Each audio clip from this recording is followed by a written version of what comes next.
जी, student जिन्होंने वो question पूछा था वो क्लियर हो गया आपको?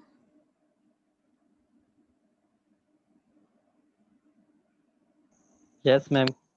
जी बेटा, जैसे अक्सर ये हम लोग घर भी जब बनाने जाते हैं, ठीक है, तो उसका जो मैप वगैरह आप बनाते हो वो एक पेपर के ऊपर जो आपको वो नक्शा सा बना के देते हैं, वो भी एक प्रोटोटाइप की टाइप है, ठीक है। वो भी प्रोटोटाइप है कि एक्चुअली आप जब घर बनाओगे तो इसके अंदर इतने रिसोर्सेज होंगे, इतने कमरे होंगे, ये इसके फर्स्ट फ्लोर पर हम लोग इस तरह करेंगे, वो एक आप प्रोटोटाइप बना रहे होते हो, ठीक है। ये बहुत सारी जगहों पर आपका प्रोटोटाइप मॉडल जो है वो यूज होता है, ठीक है। और अगर आपने कोई मैम बिल्डिंग बनानी है तो वो एक छोटा सा जैसे मॉडल बना के आपको दिखा देते हैं, ठीक है, कि भाई एक्चुअल बिल्डिंग आपकी इस तरह की बनेगी, ये पोर्शन होंगे, ठीक है।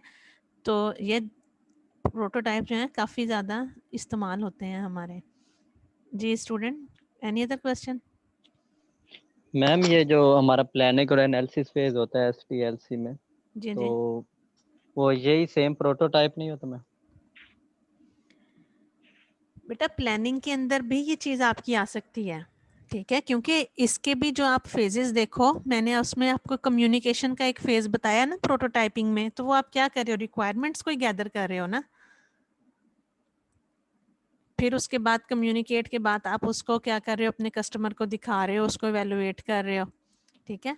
तो ये आपके प्लानिंग के ही फेज में आएंगे, क्योंकि अभी आपने एक्चुअल तो नहीं, अपना सिस्टम एक सिस्टमेटिक वे तो आपने अभी चूज ही नहीं किया, ठीक है। अभी तो जस्ट आप फजी रिक्वायरमेंट्स को इन जनरली ही यूजर के सेटिस्फेक्शन के अकॉर्डिंग बना के दिखा रहे हैं। ये आपका सारा रिक्वायरमेंट गैदरिंग की ही फेज में आप कह लें कि आ जाएगा आपका।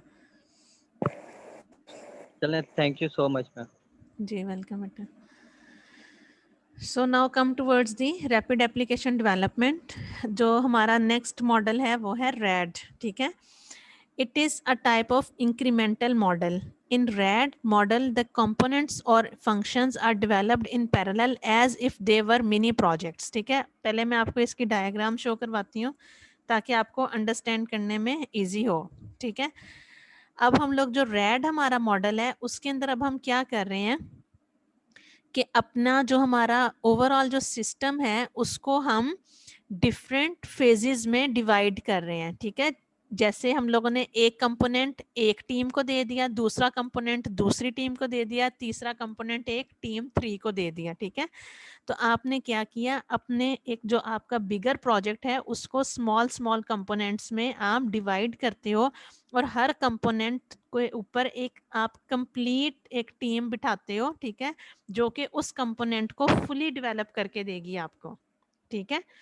उसके रिक्वायरमेंट गैदरिंग, एनालिसिस फेज, ठीक है, उसकी इम्प्लीमेंटेशन, उसकी testing, each and everything means के एक कंप्लीट कंपोनेंट वो आपको जनरेट करके देगी, ठीक है। तो इसलिए अगर आपने इस प्रोजेक्ट का जो बेटा बेसिकली, क्योंकि इसके नेम नाम से ही आपको पता चल जाएगा रैपिड एप्लीकेशन, रैपिड का मीन्स के जल्दी जो बने, ठीक है, जो तेजी से बने। तो ऐसी डेवलपमेंट जब अगर आपने करनी हो जिसका आपका टाइम लिमिट कितना होता है 60 to 90 डेज, ठीक है। अगर 60 to 90 डेज हैं आपके पास और आपने एक मॉडल जो है वो जल्दी बना के देना है, तो आप rapid application development process model use कर सकते हो, जिसके अंदर आप हर कंपोनेंट के लिए डिफरेंट टीम असाइन करोगे, जो कि आपको एक कंप्लीट कंपोनेंट जो है वो तैयार करके देगी, ठीक है। तो अब हम इसको देखते हैं। In it is a type of incremental model. In RAD model the components और functions are developed in parallel, ठीक है, पैरेलल होते हैं। एक कंपोनेंट एक टीम बना रही है, दूसरा कंपोनेंट दूसरी टीम बना रही है, ठीक है, तो इन पैरेलल होते हैं इफ देवर मिनी प्रोजेक्ट्स, ठीक है। तो एक स्मॉल प्रोजेक्ट्स को आपने किस में डिवाइड कर दिया, मिनी प्रोजेक्ट्स में डिवाइड कर दिया। So the developments are time boxed. Time boxed क्यों हम कह रहे हैं, क्योंकि हमारे पास एक लिमिटेड टाइम पीरियड है, 60 to 90 डेज है, ठीक है। Delivered and then assembled into a working prototype, ठीक है। पहले आपने उनको मिनी उसमें प्रोजेक्ट्स में डिवाइड किया, उनको आपने उसके टाइम फ्रेम के अकॉर्डिंग कंप्लीट किया, देन आपने उन कंपोनेंट्स को कंबाइन किया एज ए फाइनल प्रोजेक्ट, ठीक है। This can quickly give the customer something to see and use and to provide feedback regarding the delivery and their requirements, ठीक है। क्योंकि एक कंपोनेंट आपका तैयार हो गया, आपने उसको कस्टमर को दिखाया फॉर द टाइम बिंग, आपका इन पैरेलल सेकंड कंपोनेंट भी तैयार हो रहा है। हो सकता है कि एक जो है वो जैसे अगर हम एक स्कूल का ही कह लें या एक यूनिवर्सिटी का ही मैनेजमेंट सिस्टम कह लें, तो उसके अंदर एक हो सकता है कि आपकी लाइब्रेरी का सिस्टम मैनेज कर रहा हो, एक स्टूडेंट्स का कर रहा हो, एक टीचर्स का मतलब डेटाबेस सारा बना रहा हो, कलेक्ट कर रहा हो। तो इस तरह इन फेजेस में आप जो है वो अपने एक कंप्लीट सिस्टम को डेवलप करते हो, ठीक है। सो now come the phases of red, ठीक है। फेजेस ऑफ रैड में क्या आता है हमारा, टीम 1 में क्या है, पहले बिजनेस मॉडलिंग है, बिजनेस मॉडलिंग के बाद data modelling, then process modelling, then application generation and then testing and turnover, ठीक है। अब हम इन फेजेस के अंदर देखते हैं कि बेसिकली क्या हो रहा है इन फेजेस के अंदर। तो बिजनेस मॉडलिंग क्या है, the information flow among business functions is defined by answering questions, ठीक है। बिजनेस मॉडलिंग में क्या है, बेसिकली वही वाले क्वेश्चंस है जनरल, ठीक है, कि किस किस्म का आपका डेटा होगा, ठीक है, कौन इसको जनरेट करेगा, कौन सी इंफॉर्मेशन चाहिए, हम कौन से प्रोसेसेस करेंगे, ठीक है। That will come under the business modelling. जब आपने बिजनेस मॉडलिंग कर ली, then come towards the data modelling. Data modelling में क्या होगा कि जो आपने बिजनेस मॉडलिंग से डेटा कलेक्ट किया आप उसको रिफाइन करते हो, ठीक है। आपने उसको रिफाइन किया into a set of data objects, ठीक है। डेटा ऑब्जेक्ट्स किसको बोलते हैं, एंटिटीज को, मीन्स के कौन कौन से यूजर्स होंगे या कौन कौन से पीपल इन्वॉल्व हैं आपके सिस्टम के सिस्टम को डेवलप करने के लिए, that are needed to support the business, ठीक है। द एट्रीब्यूट्स, एट्रीब्यूट्स क्या होते हैं कि करेक्टरिस्टिक्स ऑफ ईच एंटिटी, ठीक है, कि मीन्स के एक अगर पर्सन है, मतलब 5 स्टूडेंट्स हैं या 5 टीचर्स हैं, ठीक है, और उनकी करेक्टरिस्टिक्स क्या हैं कि मतलब एक जो है वो आपको एसटी पढ़ा रहा है, दूसरा जो है वो आपको आपका कोई और सब्जेक्ट पढ़ा रहा है, ठीक है। तो आपके क्या एट्रीब्यूट्स हैं, एंटिटीज़ क्या हैं, फिर वो कौन कौन से रोल प्ले करेंगे, उनके क्या करेक्टरिस्टिक्स होंगे और उनका आपस में क्या रिलेशन है, ठीक है। ये सारी आपकी डेटा मॉडलिंग के अंदर आ जाएगी। फिर प्रोसेस मॉडलिंग में आप करते हो कि आप उसको एक वर्क फ्लो में लेकर आते हो, ठीक है। इसके अंदर आप देखते हो कि अब इनके बाद हमने किसी चीज़ को ऐड तो नहीं करना, डिलीट या मॉडिफाई या चेंजिंग्स वगैरह किसी भी डेटा ऑब्जेक्ट की, ये आपकी प्रोसेस मॉडलिंग के अंदर आती है। देन फोर्थ फेज में आपका एप्लीकेशन जनरेटर है। एप्लीकेशन जनरेटर में आप क्या करते हो कि टूल्स यूज़ करते हो, ऑटोमेटेड टूल्स यूज़ करते हैं, ताकि जो कि आपके सॉफ्टवेयर को कंस्ट्रक्ट करने में हेल्प आउट करते हैं, ठीक है। And then final fifth variant is testing and turnover, ठीक है। Many of the programming components have already been tested, ठीक है। इसके अंदर क्या होता है कि क्योंकि आप कंपोनेंट में लास्ट हर कंपोनेंट के एंड पे टेस्टिंग कर रहे हो, ठीक है। जैसे ये वाला कंपोनेंट एक टीम ने बनाया, उसको एंड पे उसने टेस्ट किया, दूसरा कंपोनेंट टीम 2 ने बनाया, उसको टेस्ट कर लिया। तो इसमें जो टेस्टिंग का ओवरहेड है ना, वो आपके ऊपर कम हो जाता है, क्योंकि आप जब भी एक कंपोनेंट बना रहे हो तो एंड पर उसको टेस्ट कर रहे हो, तो आपको पता होता है कि हाँ ये मेरा कंपोनेंट ठीक से डेवलप हो रहा है, ठीक है। तो इसके अंदर जो टेस्टिंग एंड टर्नओवर है वो उसका ओवरहेड इतना नहीं होता, this reduces the overall testing time, ठीक है, क्योंकि आप एक एक कंपोनेंट बाय कंपोनेंट इसको टेस्ट कर लेते हो। But the new part must be tested and all interfaces must be fully exercised, क्योंकि जब आपने एक कंपोनेंट को बना लिया, दूसरे को, तीसरे को, जब आपने आप उनको इंटीग्रेट करना है, आपस में कंबाइन करना है, आपस में ज्वाइन करना है, तो तब आपको पता, फिर आपने उनको एज अ होल टेस्ट करना है, ठीक है। जैसे हम लोगों ने सिस्टम टेस्टिंग पढ़ी थी कि यूनिट टेस्टिंग में इसका भी वही वाला काम है कि कंपोनेंट बाय कंपोनेंट या एज अ यूनिट आप इसको टेस्ट करोगे, उसके बाद एंड में जब आपने एक एंड प्रोडक्ट बनाना है या जब आप इसको एज अ सिस्टम डिप्लॉय करोगे या फिर इसको ही आप सिस्टम टेस्टिंग भी करोगे, ठीक है, ताकि आपको ये पता चल सके कि ये सारे कंपोनेंट्स अब आपस में जब मिलके काम कर रहे हैं तो ये ठीक से आंसर कर रहे हैं, ठीक है। इसके एडवांटेजेस एंड डिसएडवांटेजेस हम देखते हैं।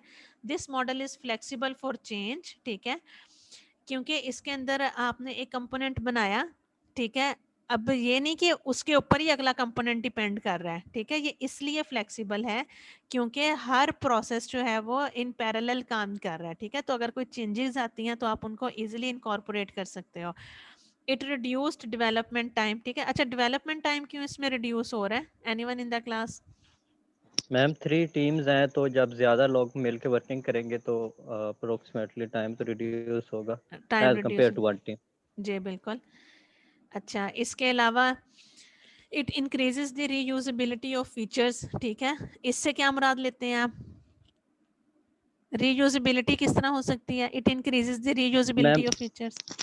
मैम डिफरेंट बॉक्सेस बने हुए हमारे पास प्रोग्रामिंग कोड्स जिनमें हर पोर्शन का अलग है, तो हम किसी को भी रीयूजेबिलिटी कर सकते हैं फीचर्स की, मतलब उसमें एडिशन या कुछ भी डिलीशन वगैरह कर सकते हैं।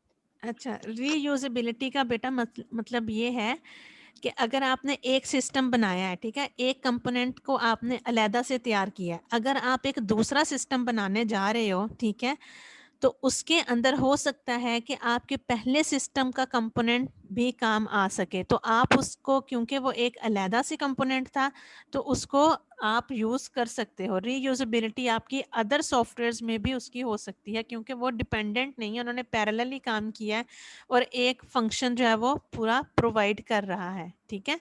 जैसे फॉर एग्जांपल एक यूनिवर्सिटी ने अटेंडेंस सिस्टम बनाया है, अगर ऑनलाइन अटेंडेंस सिस्टम है, ठीक है, वो एक उनका कंपोनेंट अलहदा था और उनका रिजल्ट मैनेजमेंट सिस्टम का कंपोनेंट एक अलहदा था, ठीक है। तो हो सकता है कि अगर कोई और यूनिवर्सिटी वाले भी अटेंडेंस ऑनलाइन अटेंडेंस सिस्टम बनाना चाहें, तो वो जिस सॉफ्ट डेवलपर ने एक यूनिवर्सिटी को बना के दिया, तो वो अपना फर्स्ट कंपोनेंट उधर यूज कर सकता है, ठीक है, क्योंकि वो उसको रीयूज कर सकता है, क्योंकि वो उसने इंडिपेंडेंटली उसको बनाया है। अच्छा जी, फिर उसके बाद अच्छा डिसएडवांटेजेस क्या होंगे इसके रैट के, रैपिड एप्लीकेशन डेवलपमेंट के डिसएडवांटेजेस क्या हैं? मैम ये तो सारे लिखे हुए हैं कि हाईली स्किल्ड डिज़ाइनर चाहिए हमें, एप्लीकेशन अच्छा। Is not compatible with rat, मतलब कुछ एप्लीकेशन होती हैं वो इसके compatible नहीं होती कि और रैपिडली उनको हम जनरेट कर सकें।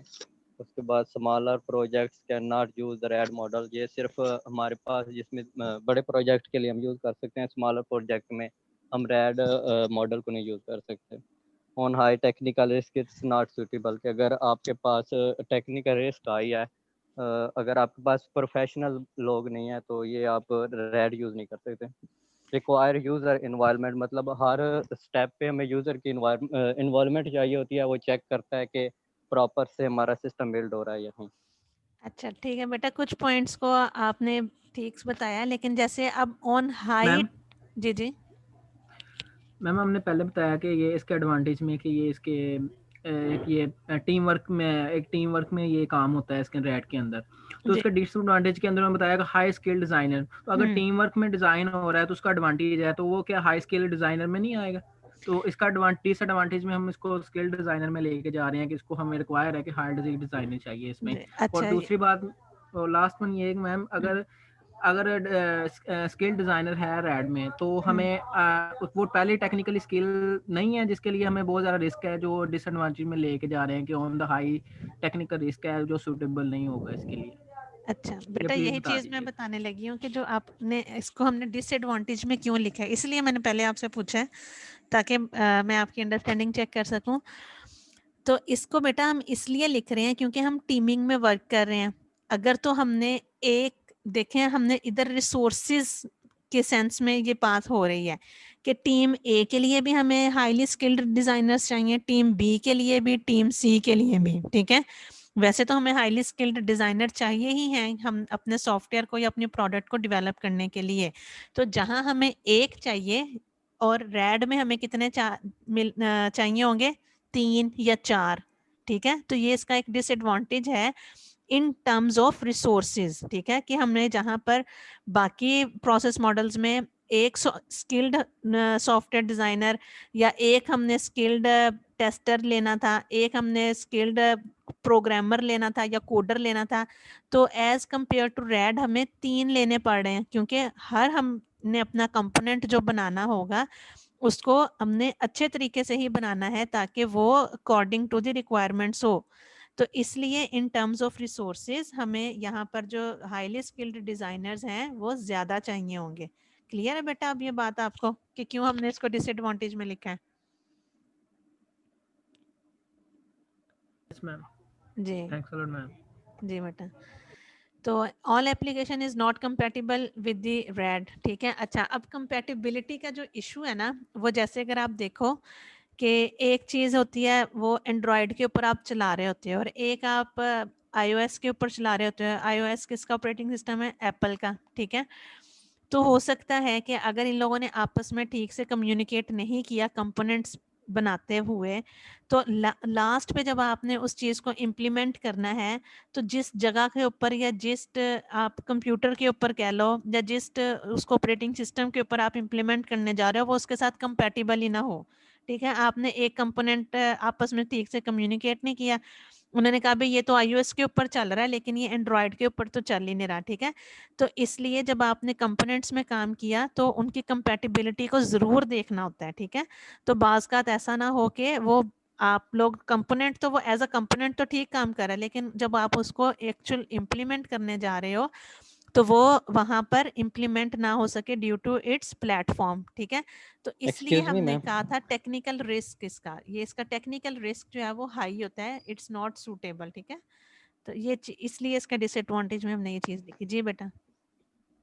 मैम जब एक हम रिक्वायरमेंट गैदरिंग कर रहे हैं एक मॉडल डेवलप करने के लिए, हाँ जी, तो उसमें हमें ये रिक्वायरमेंट मिलेगी कि आपने इसको कौन से सिस्टम पे रन करना है, तो फिर टेक्निकल रिस्क कंपैटिबिलिटी किस तरह मैम इशू फिर उसमें आएगा, ये यही थोड़ा मैं सा आपको एक्सप्लेन बता कर। रही हूँ ना, यही मैं आपको बता रही हूँ कि ड्यू टू नेग्लिजेंस, ठीक है, ड्यू टू नेग्लिजेंस हो सकता है कि ये चीजें, अब आपने क्योंकि 3 टीम में काम कर रही हैं, अब अब जिस तरह मैं अगर क्लास में काम दूं, ठीक है, 3 मैं ग्रुप्स में उनको डिवाइड कर दूं, तो हर ग्रुप ने अपना अपना काम करना है। ठीक है, तो हो सकता है कि ड्यू टू नेग्लिजेंस एक ग्रुप बी ने जो है वो उस तरह रिक्वायरमेंट्स गैदर ना की हो कस्टमर से जैसे कि टीम ए ने की है। ठीक है, तो इस तरह इन चीजों में थोड़ा सा कंपैटिबिलिटी इशू आ सकता है। अगर तो वो तीनों ठीक है, अपने तौर पर उन्होंने सारे काम ठीक किया तो फिर नहीं आएगा, लेकिन बाज औकात ये चीजें इसके डिसएडवांटेज में आ सकती हैं due to the negligence of the people, या आप कह लें या टीम कह सकते हैं आप। ठीक है बेटा। Thank you ma'am, thank you. जी जी बेटा, इसके अलावा और कोई क्वेश्चन आपका? आज हमने इन्हीं 2 मॉडल्स को ही कवर करना था। No, ma'am. All okay. Ma'am जी जी मैम प्रैक्टिकल कब करेंगे हम?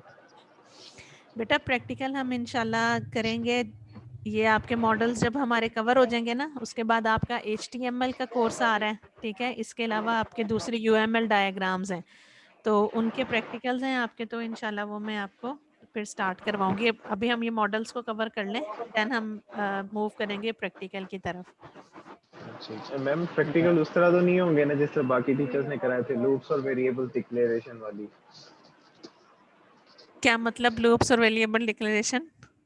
बाकी मतलब टीचर्स मैम को के आइडिया नहीं। जिस तरह टीचर्स ने सिंपल ही कराया ना, बिल्कुल बेसिक ही कराया गया, उन्होंने मतलब आगे को प्रॉपर जिस तरह सॉफ्टवेयर डेवलपमेंट होती है उस तरह नहीं कराई ना मैम। अच्छा ठीक है, नहीं बेटा आप लोग इंशाल्लाह डेवलप करोगे, तो आपका HTML का भी कोर्स है, तो मेरी कोशिश है कि इसीलिए मैं मॉडल्स को चाह रही हूँ कि आप लोग ज़रा थोड़ा सा मेरे साथ कॉर्पोरेट करके थोड़ा ज़्यादा पढ़ लिया करो।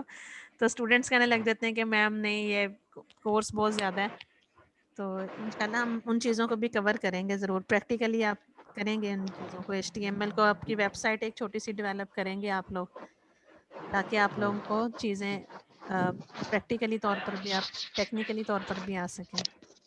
अच्छा मैम, मैम पाइथन का क्या रोल होगा इसमें मैम? पाइथन इंशाल्लाह बेटा जब आपका लास्ट में है पर्ल लैंग्वेज ना, तो ये आपके मिड के बाद इंशाल्लाह मैं स्टार्ट करवाऊंगी, तो हम लोग उसका रोल भी पढ़ेंगे और उसके कहाँ कहाँ उसके यूजेज हैं, या आप पाइथन में क्या चीज़ें डेवलप कर सकते हो। तो इंशाल्लाह हम जब पाइथन लैंग्वेज स्टार्ट करेंगे ना, तो हम सारी चीज़ें उसके अंदर 1 बाय 1 देखेंगे। ठीक है मैम। मैम सारी डेवलपमेंट HTML में ही करेगी या किसी और लैंग्वेज में भी होगी? बेटा आप लोगों को 2 लैंग्वेजेस सिखाई जाएंगी, एक HTML जिसके अंदर आपकी वेबसाइट्स वगैरह बनती हैं, ठीक है, और सेकेंडली आपकी फिर पाइथन एक दूसरी प्रोग्रामिंग लैंग्वेज आपको पाइथन एक सिखाई जाएगी। ठीक है, उसके अंदर भी आप अपना कोई सॉफ्टवेयर छोटा सा बिल्ड करेंगे। मैम इसमें सॉफ्टवेयर प्रोग्रामिंग लैंग्वेज जो है इसमें जी जी पाइथन से ही हम एप्लीकेशन डेवलप करेंगे? हाँ जी बेटा, पाइथन से ही करेंगे। Okay, thank you ma'am. जी तो Excuse me, मैम। जी मैम जी लास्ट वाला मॉडल जो है इसमें अगर इंडिविजुअली काम करते हैं तो ये ज़्यादा एक्सपेंसिव नहीं होगा बाकी मॉडल से? बिल्कुल एक्सपेंसिव भी है, ये इसका डिसएडवांटेज है, एक्सपेंसिव है, रिसोर्सेज ज़्यादा लग रहे हैं, टीम्स ज़्यादा आप रिक्वायर कर रहे हैं, ठीक है ना, हर टीम को आप अलहदा से पे कर रहे हैं, बिल्कुल है एक्सपेंसिव, ये इसका डिसएडवांटेज है।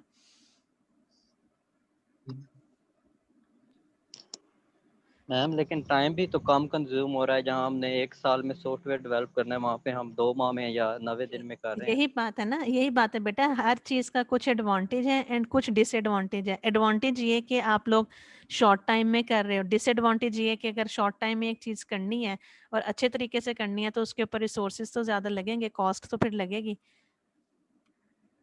तो हर चीज़ का एडवांटेज भी है और डिसएडवांटेज भी है।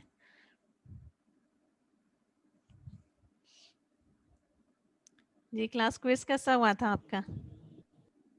मैम बहुत अच्छा। बहुत अच्छा हुआ था।